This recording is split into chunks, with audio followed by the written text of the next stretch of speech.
Hey, just was wondering, is this an out-of-season April Fool's joke? No, it's a fully fledged Diablo experience on mobile, which everybody will get to play. Is there any plans to make this playable on PC, or is this strictly mobile forever? Are there any? The current plan is to be on mobile, both Android and iOS. We don't have any plans at the moment to do PC. Do you guys not have phones? Yeah, you guys all have phones, right?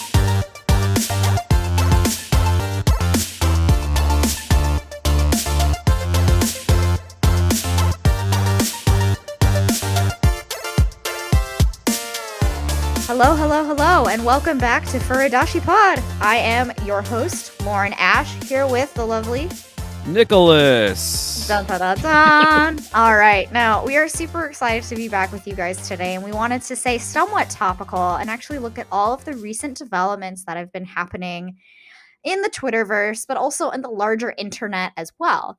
Yeah. I just recently discovered that apparently 4% of content, or like 25% of content, is made from 25% of people, which only reflects to about 4% of the total cultural bandwidth. And I'm bringing up those statistics because one, statistics are fun and totally made up. Okay. And two, that was a real article, so go and look at it, because when you look at this Twitter, is a very real article. it was a real article. Yeah, no, because when you look at these things and we look at Twitter, I feel like so much has happened in the past couple of weeks, or at least in January of 2022. Yeah.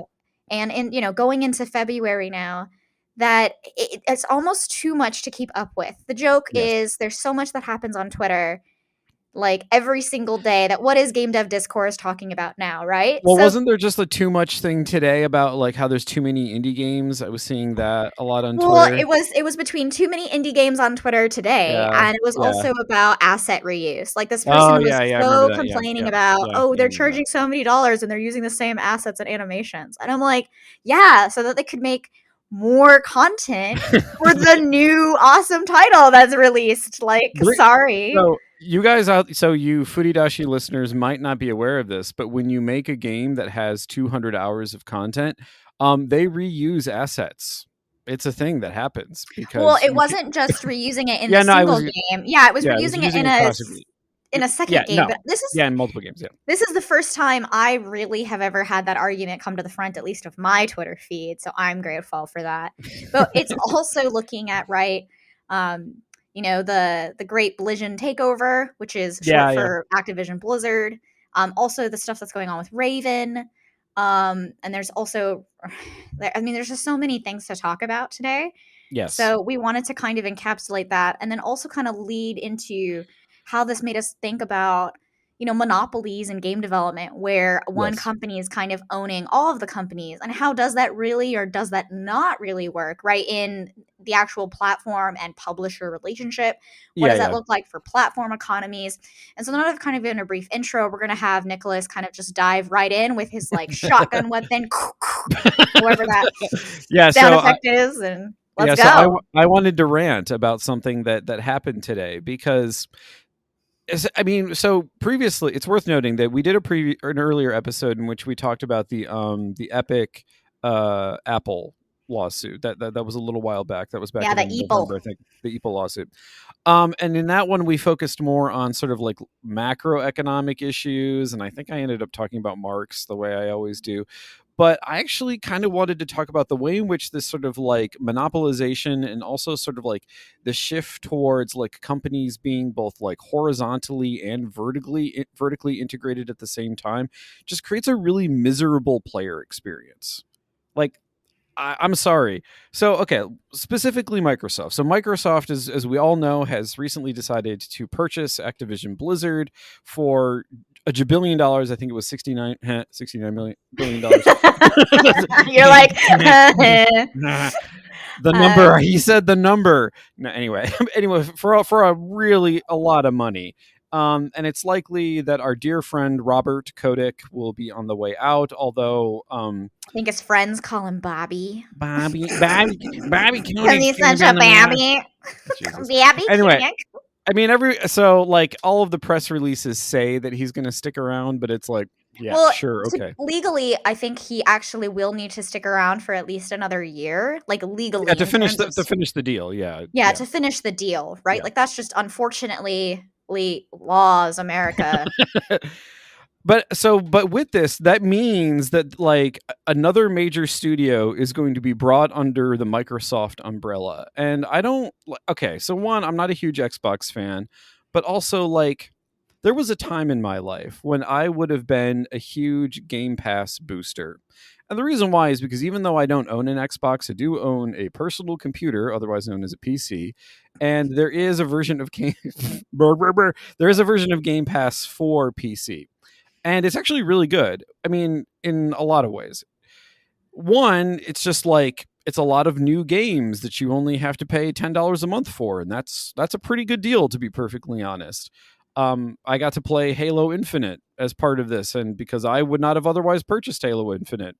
I didn't like it, but I got to play a game that everyone else was playing and be like, yeah, I played a new game. But the one thing that's really nice about Game Pass for me, since I play a lot of indie games, is that it sort of reduces the time that I have to spend like slogging through sites to find games to play.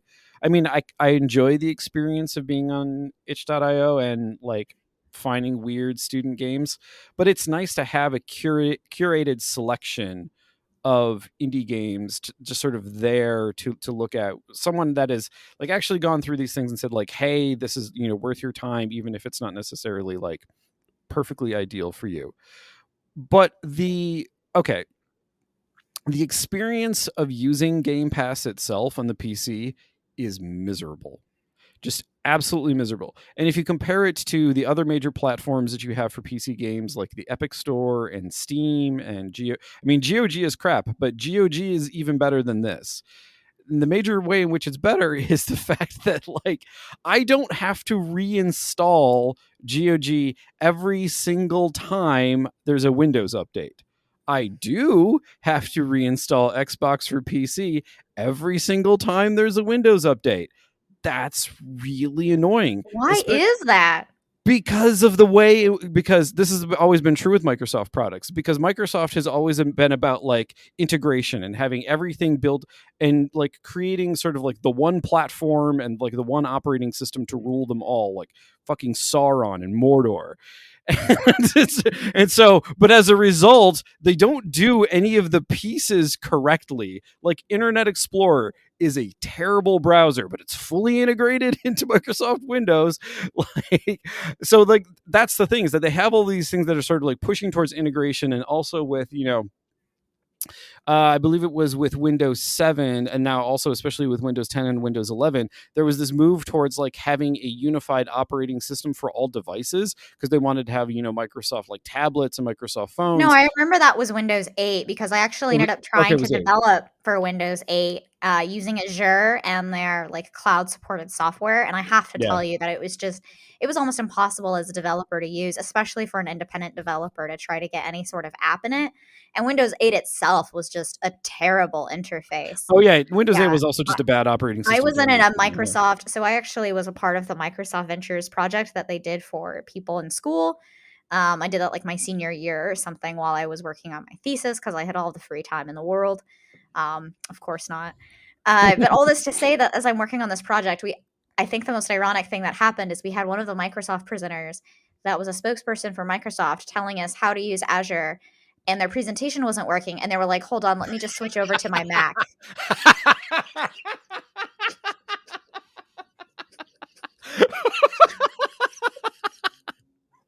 That's Mwah.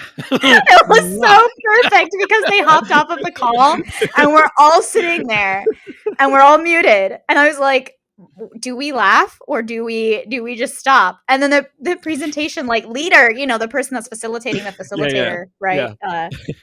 Just didn't say anything. It was just the best. Just moved on as if nothing had happened. So that was my experience working with Microsoft. Oh my god, and that's what I'm talking about, is that like it's such a, oh man, like Windows as a platform, Microsoft platforms are, they work well enough, but especially when you compare them to the alternatives, it's just like, why is this like the market dominate? Like, I mean, I know why it is. It has to do with capitalism and sort of like the way in which Bill Gates especially ran his company, and et cetera, et cetera, et cetera. All sorts of reasons that have nothing to do with like the actual quality of the product. But my God, it is just such a terrible experience. So where are these? Yeah, so this terrible experience that you're having with Xbox Game Pass, though, where exactly do you think that's going to like be affected by like the Blizzard takeover? Well, so here's the thing. So when you look at when you look at a company that I think does console gameplay really well, which is Nintendo, and also Sony does console gameplay really well.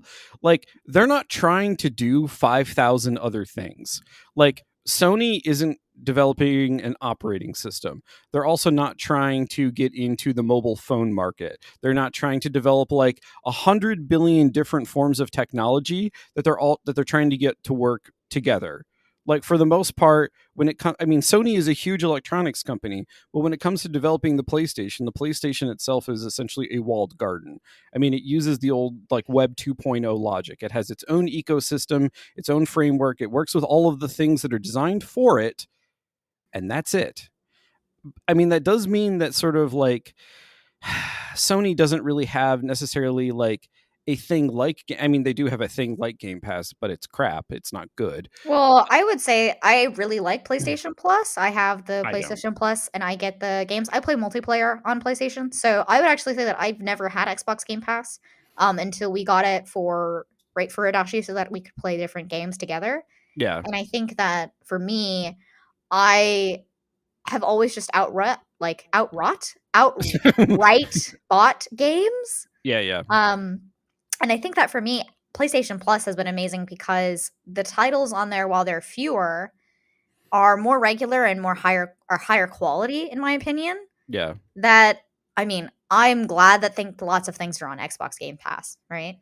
But I would say that for me, the PlayStation ecosystem, as well as it from a publishing standpoint, right? The publisher being Sony, and then saying a studio like Sucker Punch or like Insomniac, right? Yeah. While they are directly working on Sony products, it's very interesting because we have Blizzard Activision already having a diversified portfolio, right? Diablo Immortal is a mobile game that is being done by Blizzard. Yeah, but it's not beloved. I mean, it's not. I don't know. It's not doing well, unfortunately. Maybe here, I think it's actually doing really well in China.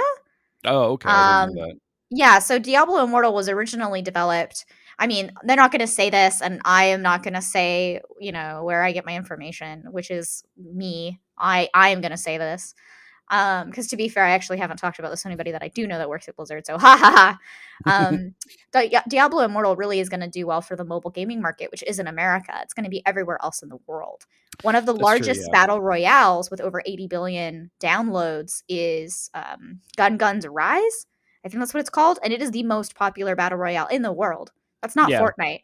People who have heard of Fortnite from America are like, oh, that child game? Sorry, I play this real battle royale on my phone. Yeah, and I think that for me, like, when we look at the Microsoft takeover, Blizzard is already a very diverse portfolio that is mainly for the PC. It is not for consoles.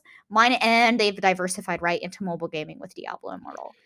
So, I mean, there is a question, their announcement, right? Their new game announcement came out this week, which I completely forgot about until right now. Their new unannounced game. Yeah, the game that has literally like no content, nothing to show aside from like 2 drawings. Like, has no. Hey, but I don't know. Dragon Age 4 people, we got 2 drawings, and we're great. We are. Yeah, but there are other Dragon Age games. Like that's true. There's nothing that precedes this new Blizzard property that just happened to appear when there is a major like employment scandal of the company.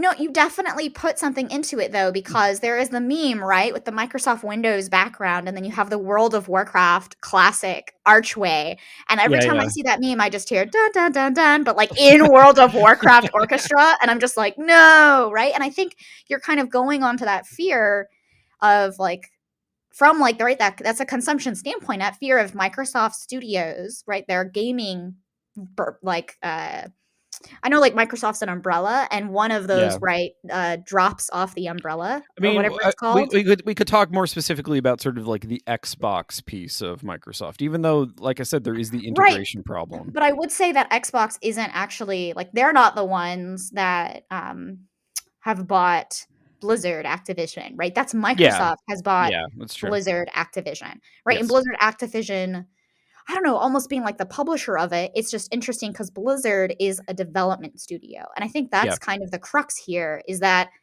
there is a lot of talk of maybe like on the consumer level that Microsoft is changing the way Blizzard is going to make games, but I think that's unfair, right? I don't know. I think so. This is me.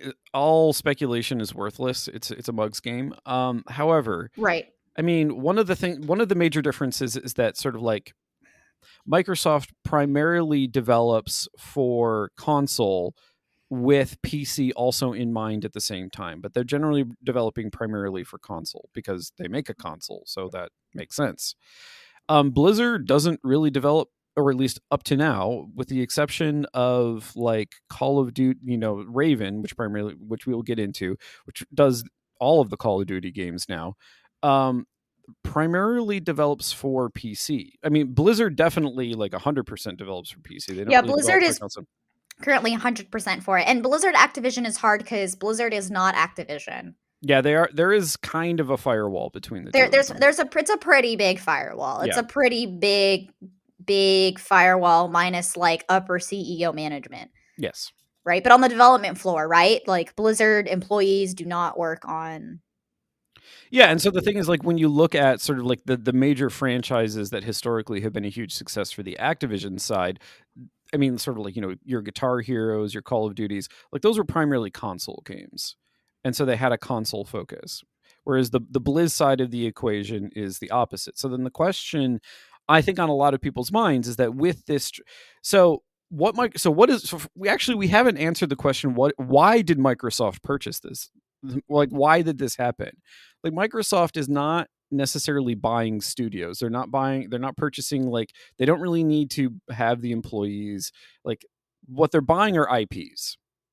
Because strangely enough, what is going on with Activision Blizzard is similar to sort of, the recent acquisition of like the Candy Crush IP. They're trying to acquire like well-established intellectual properties that, bizarrely, now Microsoft can do to those IPs what Activision Blizzard did to the IPs that Activision acquired. So that was actually like So Bobby Kotick's stock and trade was to essentially like acquire IPs and like wring the crap out of them. Like that was his whole deal.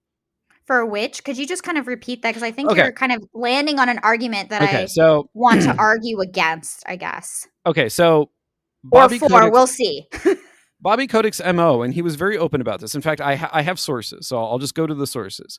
So in 2000, let's see, this is from a GameSpot, sorry, not a GameSpot, a GameSpot article from 2010, and it's covering a Deutsche Bank conference, Deutsche Bank Securities Technology Conference, in which Kotick gave a talk.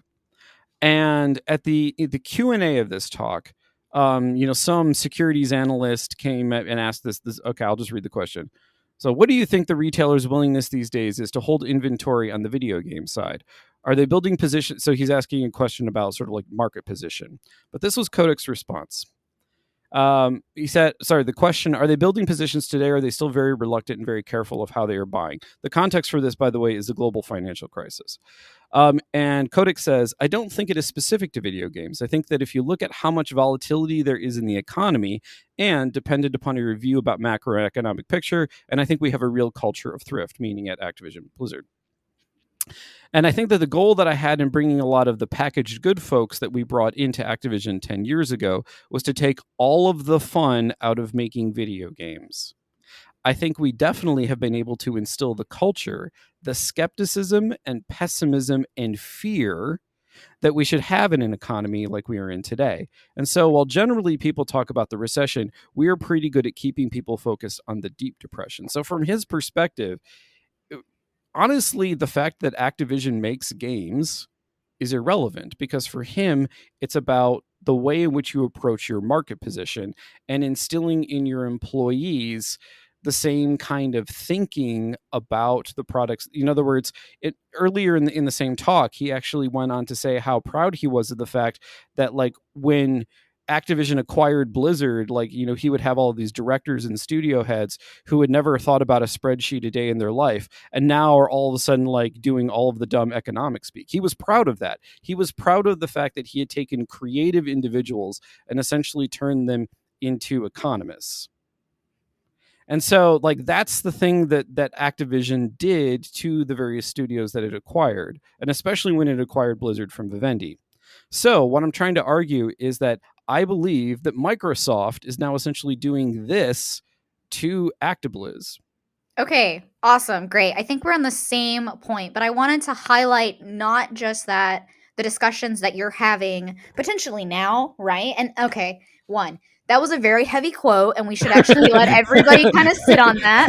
Yeah. Coming back, because I had to sit on it for a little bit while I'm listening to Nicholas. So we're just gonna, we're gonna be a little bit more lighthearted and talk about how, yeah, Lauryn, a creative individual, had to go into spreadsheets for everything. Yay! Okay. And no, that's not why you hire producers. Okay, you do not hire producers just to do more spreadsheets. No, boo. Well, Bobby Kotick did. Yeah, but Bobby Kotick did. Don't be him.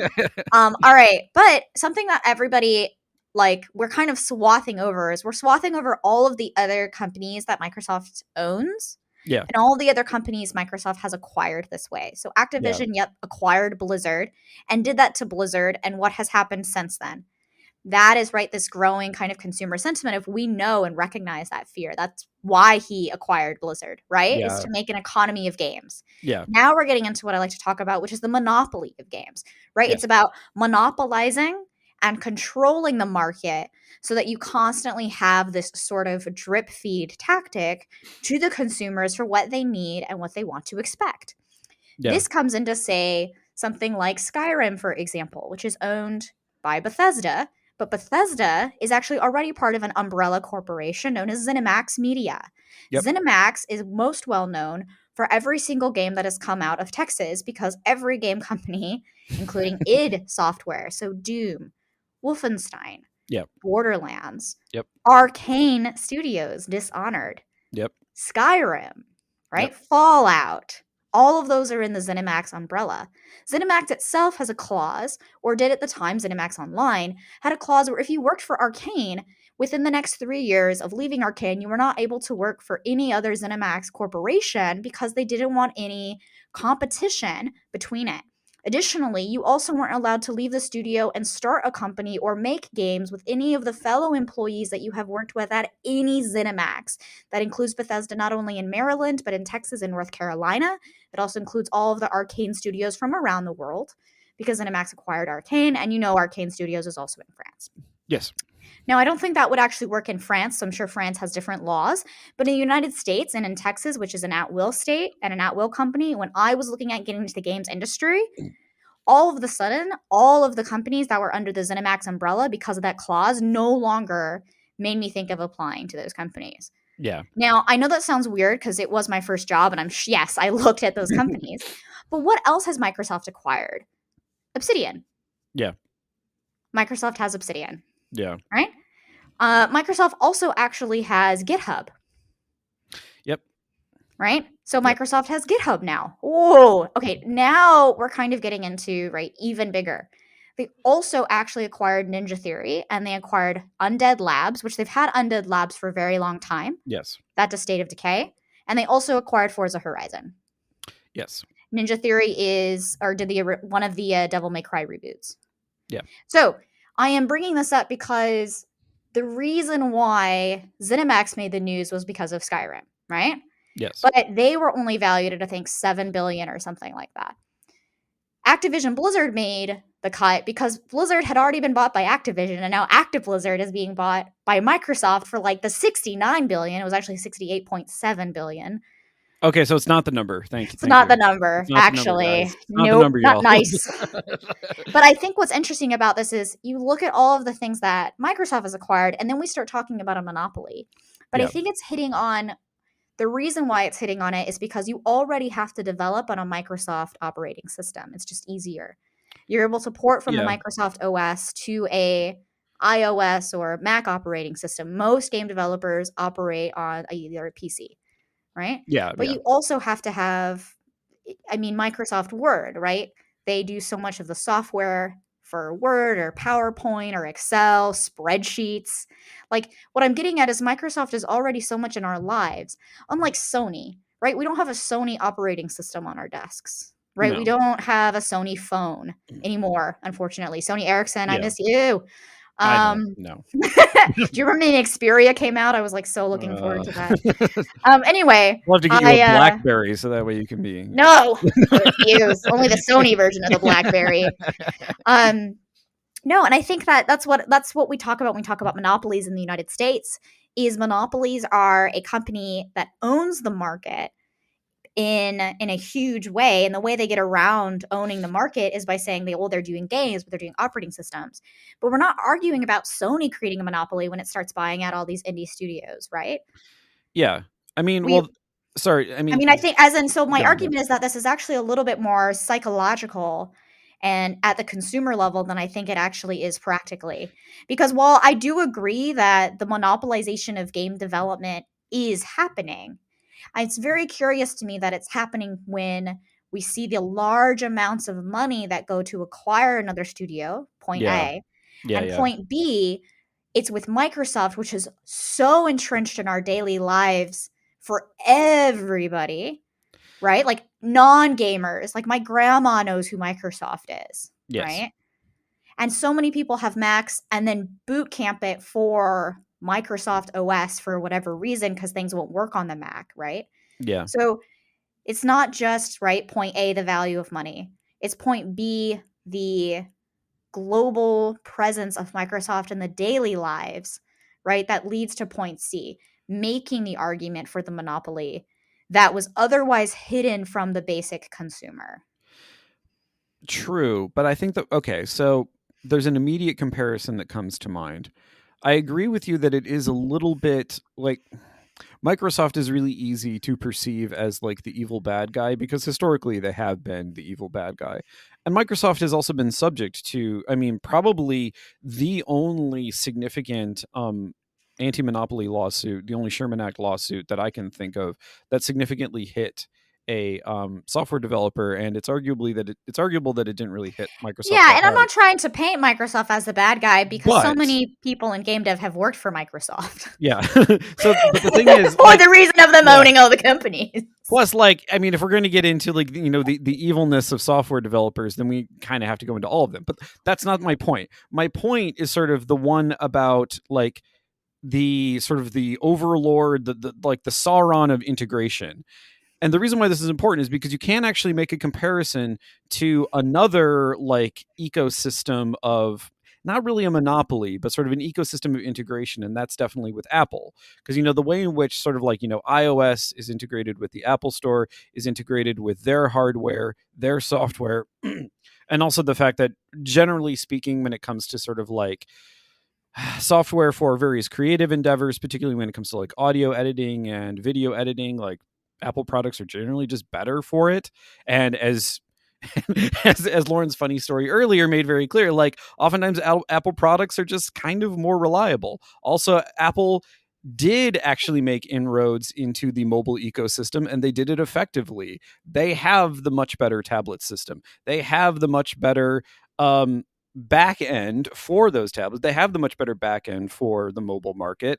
And so as a result, it all works well there in a way, and this is why I focused on my personal user experience with Game Pass, is because that's my fear, is that with this sort of blob that Microsoft is, and the way in which they sort of very ham-fistedly approach integration across multiple platforms, across multiple devices, and the fact that they just generally don't do it very well, like, to me, it makes me sad that a historical studio, which I realize was hollowed out a long time ago, but I have personal affection for. I love Blizzard games. I have always loved Blizzard games. I even like a lot of Activision games. I actually really loved the Guitar Hero games. I thought they were really great.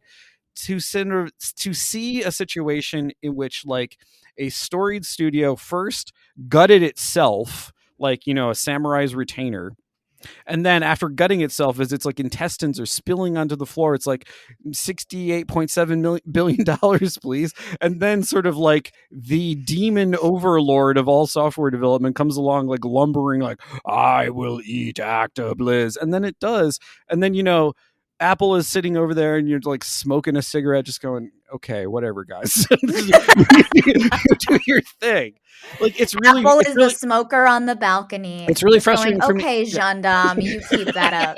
But that's the thing, is that, but from like the user experience, from the player experience, like, I fear the pervasive crappiness that is going to result from all of this. Like, that's my sort of underlying fear, not the like high level.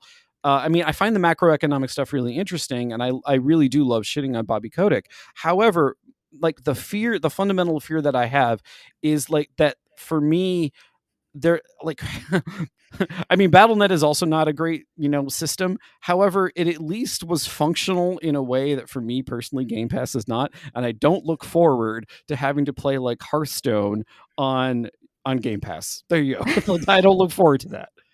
Well, I will say, if we go even further into the microeconomics of the situation, right? And I think from the development standpoint, I don't think much is going to change at the development side of things. So at least Probably for not, no. Blizzard, Yeah. I can't speak for Activision. But I really don't think much is going to change, and it's both very sad to say that and also very happy to say that, right? I think that before the Activision Blizzard stuff came out last August or last June or something, last summer. Last year. Okay. Yeah. Last year, I think that a lot of people were like, things need to change at the production level, they need to change at the leadership level, and Yes. more and more and more and more just came out, right? Yeah. And so I think that had more of an impact on the development of games at Blizzard and the perception of Blizzard, right, in modern media than an Activision at large than I think, say, Microsoft acquiring it, right? Which is good. That's good news, right? Now, the bad news, though, is that those policies are going to take a lot of time. Yes. And just like after, right, Riot's Games also like lawsuit that happened a couple years ago. 2 years maybe ago now, I think, yeah. Yeah, a couple, maybe two or 3 years ago. Who knows? A lot of the positions, right, that people had to have left or, right, no longer felt safe, so they ended up leaving, were, right, asked to leave, right, are now undergoing Riot Games as, right, a much better place to work. So I think that Blizzard is also kind of trending that way. This is at the micro level, right? The human individual level, right? But Microsoft buying Blizzard is not going to change the types of games that Blizzard are making. And I think what's kind of interesting and strange to me is that when they did the announcing the unannounced project for the survival game, right? We all kind of laugh because it feels like it was supposed to be timed around Microsoft buying them and go, but look, Blizzard's still working on things for Blizzard.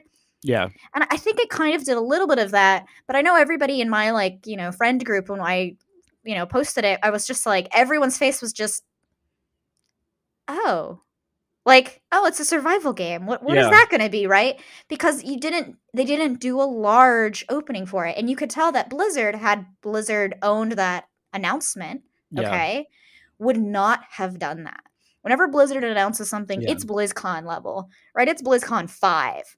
It's like up to the max. This is going to be the best experience of your life, right? Here's this really flashy, well-polished cinematic. Yeah. And so that's kind of the level that I would expect of change.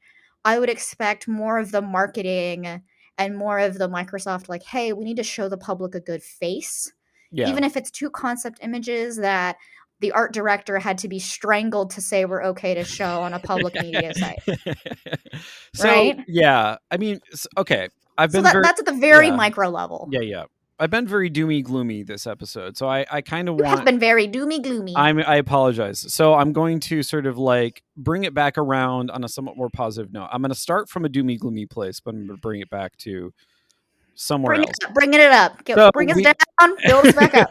So we mentioned so Lauryn mentioned at the beginning of the episode the situation with Raven, which is it's owned by, it's part of Activision, but they're primarily responsible for making the Call of Duty games. And recently the QA side of Raven decided to submit a petition to the National Labor Relations Board for a union vote. And there's some messiness involved with that. And, there's going to be the usual, union busting and all of the shenanigans that companies pull in those scenarios. But the thing that really made me hopeful about this is that because of all of the crap that happened specifically on the Blizzard side last year, the people who work at Blizzard set up the infrastructure amongst themselves to communicate with each other about their employment situation and to have just basic solidarity with one another.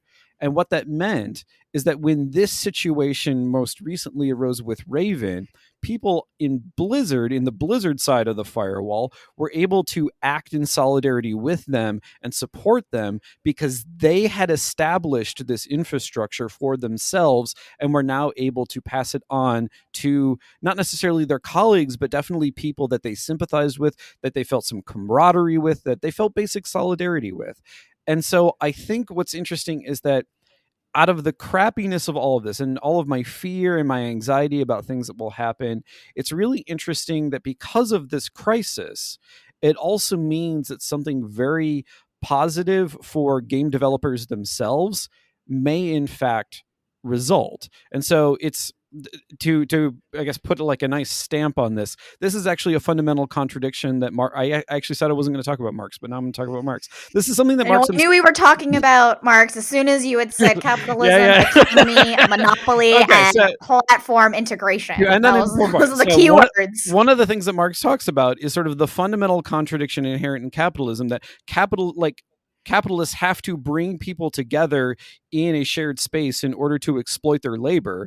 But the very fact that capital has to do that means that people now have the means to engage in resistance against their exploitation because they have been brought together. And that is precisely what we have seen at Activision Blizzard. The fact that these terrible form of hideous harassment and abuse brought all of these people together so that they could actually advocate for themselves and maybe have some kind of grassroots democracy within their company. Maybe it won't work out, maybe it will, but I do actually genuinely have hope for that. So Lauryn, do you want to leave our fine listeners, the freeloaders, with any thoughts? No, you're not. I was about to say you cannot call anybody that Mr. Marx. All right. Yeah, no, I shouldn't do that. No. I think it's true, right? That communism exists solely because of the capitalistic economic market that allows for the exploitations of a workforce. Now, that being said, I do think that there is so much hope out of this that when you have a monopoly and a game development of scale, that you are also going to have the same level of scale in the workers, right? And I want us to kind of come to something that is very outside of games with General Electric, is that many of you know General Electric as, I don't know what, your washing machine company, your dishwashers, your any electronics, your actually secretly makes every sort of appliance known to mankind in every single they even make wind turbines. They make wind turbines, right? Yeah. They make the parts for Boeing airplanes. So that's what I'm saying, is that General Electric, I think, also has a union, right? It has so many. Yes, it is unionized. It is unionized, right? When you have something that is so fundamentally integrated into every single part of a technology of the world, right? That scale of worker means that it needs to be unionized, right? That there needs to be worker protection, because now you're not talking about the scale of one development studio. You are talking about the economy of several thousand studios and several hundreds of thousands of workers. Yeah. Right. And this is not, there is no precedent for this in game development. No, It it's isn't. not. No. And so I think that we should end on a very hopeful note right now, because what is going on at Raven, and we stand with the Raven, I have solidarity. I am actually a member of a union. I have been a member of several Yes. unions. You're throwing me under the friggin' bus here. We are both in solidarity with We all are workers both of in the solidarity. world everywhere. With all workers of the world everywhere. Yes. And on that note, I wanted to say thank you so much for joining us again. To get more of our roasting each other on this podcast, you can subscribe to us on Patreon, where we actually go further into detail into the subjects that we talk about here on air today. So we look forward to seeing you there and having your own theories with us, or sharing your support and solidarity on Twitter at @FurDashPod. And we'll see you next time.